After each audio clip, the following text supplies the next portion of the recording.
लेकिन बिलाखिर वो पहुंच गए और उनको देखे देखे और भी बहुत सारी सवारियां जो हैं वो खुद ही एक प्रिजन वैन में बैठ गई, खुद ही उन्होंने उसको चलाया, खुद ही वो उसको लेके जेल पहुंच गई हैं।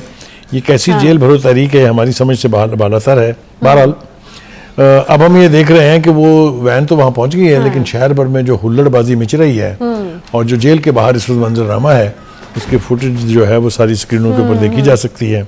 गाड़ियां तोड़ी जा रही हैं, पुलिस वालों के ऊपर हमले किए जा रहे हैं, ट्रैफिक जाम की जा रही है। This is probably what Khan साहब इज वांटेड, और जो वो चाह रहे हैं वो बिल्कुल उनकी मर्जी के मुताबिक हो रहा है कि एक तरफ वो बैंकरप्सी की बात करते हैं, डिफॉल्ट होने की बात करते हैं, इकोनॉमी के स्टैंड स्टिल होने की बात करते हैं, दूसरी तरफ वो पहिया जाम करने के चक्कर में बाजार दिखाई देते हैं कि इस हुकूमत का पहिया जो है वो जाम किया जाए।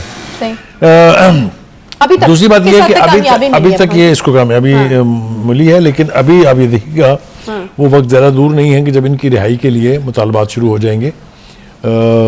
हुकूमत की स्ट्रेटजी जो है वो पहले मेरा ख्याल ये था कि हुकूमत ये चाहेगी कि ये किसी तरह से फिजल आउट हो जाए, वो गिरफ्तार ना करें, ये आए आके नाराबाजी करके चले जाएं, और नहीं किया अभी तक गिरफ्तार, और उन्होंने अभी तक उस तरह की गिरफ्तारियां की भी नहीं। इसके बावजूद के माल रोड के ऊपर जिन इलाकों में दफ़ा 144 नाफिज थी वहां भी उन्होंने गिरफ्तारियां नहीं की हैं।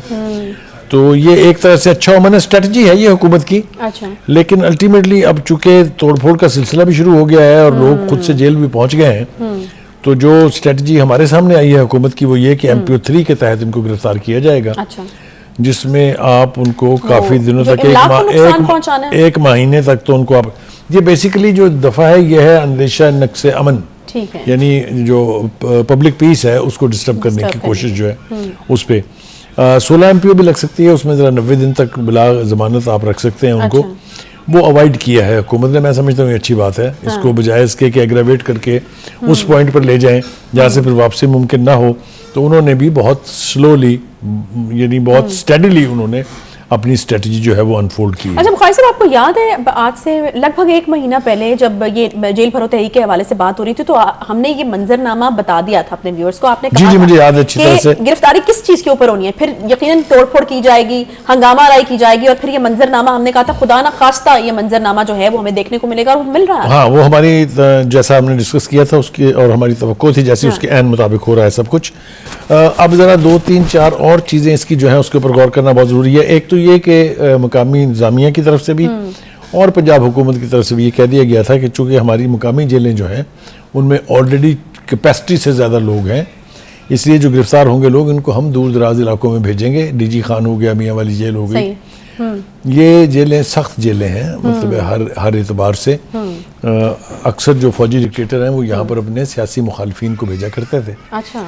तो इस एतबार से मेरे ख्याल से जो भी जेल की हवा खा के आएगा उसको एक दफ़ा पता लग जाएगा कि जेल होती क्या है। ठीक है। दूसरी स्ट्रेटजी जो हुकूमत की मैं समझता हूँ बहुत ही सेंसिबल है, वो ये कि उन्होंने कहा हम देखेंगे जिसका भी पुलिस रिकॉर्ड है या कोई क्रिमिनल रिकॉर्ड है उन लोगों को हम ज़्यादा गंभीर मुकदमात में यानी गिरफ्तार करेंगे। ये मंजरनामा आम हालात में शायद ठीक हो जब मुल्क की हर चीज़ ठीक हो रही हो, लेकिन जब मुल्क के हालात इतने मखदूश हों, हुकूमत जो है वो ब्रंट फेस कर रही हो, इकॉनमी बैठ रही हो, दुनिया पूरी आपको देख रही हो, फिर उसमें इस किस्म की हंगामा आ रही जिसका एक मंजर हमने लाहौर हाई कोर्ट में देखा जहाँ लोग इंसाफ के लिए जाते हैं, वहाँ लोग जलसा करने जाते हैं, वहाँ गाड़ियों को डाइस बना लिया जाता है और स्पीकर लेके बाकायदा तकरीरें होती हैं, वो भी हमने देखा। ये वो मंजर हैं जो हमें ना दिखाई दे तो ज़्यादा बेहतर है मुआशरे के एतबार से भी, और हमारी जमहूरियत की कश्ती अगर इसने तैरते रहना है तो उसके लिए भी ये मनाजर ठीक नहीं है। अच्छा, दूसरी तरफ जो लॉजिक इसकी दी जा रही है वो ये कि हम एक तो आइन का तहफ़्फ़ुज़ करें जी, और दूसरा हम इलेक्शन चाहते हैं, तो इसलिए भी ये तहरीक जो है वो शुरू की गई है। तो बड़े अहम मकासद हैं उनके। देखिए, गुजारिश ये है कि ये दोनों मकासद हासिल किए जा सकते हैं और इसके लिए बेहतर स्ट्रेटजी बनाई जा सकती है। तोड़ फोड़ की अगर हुकूमत भी आदी हो गई 2, 3, 4 दिन में अगर हंगामे हो गए तो वो भी आदी हो जाएंगे। इसलिए अगर कोई इम्कान उसका हो सकता था कि हुकूमत डर जाए, हुकूमत सहम जाए और वो इनकी टर्म्स के ऊपर बात करने के लिए तैयार हो, जिसको पंजाबी में कहते हैं ना चाका खुल जाना, अगर चाका इनका भी खुल गया तो फिर ये मामला ड्रैग होगा।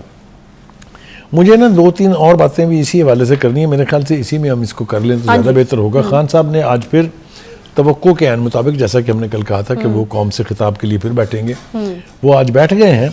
जो उनकी 2, 3 बातें बहुत ज़रूरी मैं करना चाहता हूँ वो ये है, एक तो वो मैंने कई दफ़ा आपके प्रोग्राम में कहा कि वो एक ज़िद्दी बच्चे हैं और उनकी इस तबीयत की बदहाली कह लें, तबीयत की ख़राबी कह लें, तबीयत की खूबी कह लें, इसको कोई चेंज नहीं कर सकता।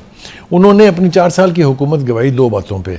एक, उन्होंने अपने मुखालफिन को इंतकाम का निशाना बनाया और दूसरा बढ़कें लगाई उन्होंने कि किसी को नहीं छोड़ूंगा, जेलों में भर दूंगा। आज उन्होंने फिर अपनी बढ़क जो है उसका आपके सामने रखा हुआ है।